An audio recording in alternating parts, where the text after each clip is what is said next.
इस तरह सुलेखा यहाँ पर भी अपनी बड़ी बहू को नीचा दिखाने की कोशिश करती है। वहीं दूसरी तरफ बहुत ही जल्दी सुलेखा के चारों बेटों की शादी की तारीख भी निकल आती है और वो शादी की तैयारी में लग जाती है। आखिरकार सारी तैयारी मैंने कर ली। बस अब तुम चारों की शेरवानियों की तैयारी रह गई है। अब तुम चारों अपनी शेरवानी खुद अपनी पसंद से लाने वाले हो या मैं अपने आप ले आऊं? अरे नहीं माँ, मैं तो अपनी पसंद से ही लेकर आऊंगा। हाँ माँ, अपनी शादी की शेरवानी इन चारों को इनकी पसंद से ही लेने दो। मेरी शादी में तो आपने मेरी एक नहीं सुनी थी, सारे काम अपनी पसंद से ही किए थे। बड़े भैया, मैंने तो अपनी शेरवानी सिलेक्ट भी कर ली है, ये देखो अच्छी है ना? हाँ, और मैंने भी। इस तरह पांचों भाई आपस में बातें कर रहे होते हैं। इतने में सीमा सभी के लिए खाना तैयार करके डाइनिंग टेबल पर लगा देती है।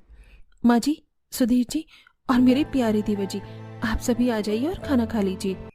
खाने का नाम सुनते ही सभी तुरंत खाने की टेबल पर बैठ जाते हैं, लेकिन यहाँ सुलेखा कहती है, अरे ये गरीब बहू कभी नहीं मानेगी, कभी कुछ अच्छा नहीं खिला सकती सिवाय इस दाल चावल और चोखा के।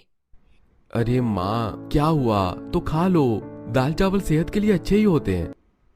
मुझे तो बड़ी भाभी के हाथों की दाल चावल बहुत पसंद है। पता नहीं मेरी पत्नी को कुछ आता भी होगा या नहीं।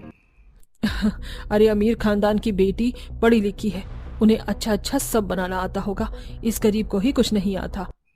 सुलेखा के ताने बंद ही नहीं होते और बहुत जल्द चारों बेटों की शादी करके वो अपनी चारों बहू को घर ले आती है और बहुत अच्छे से उनका गृह प्रवेश भी करती है।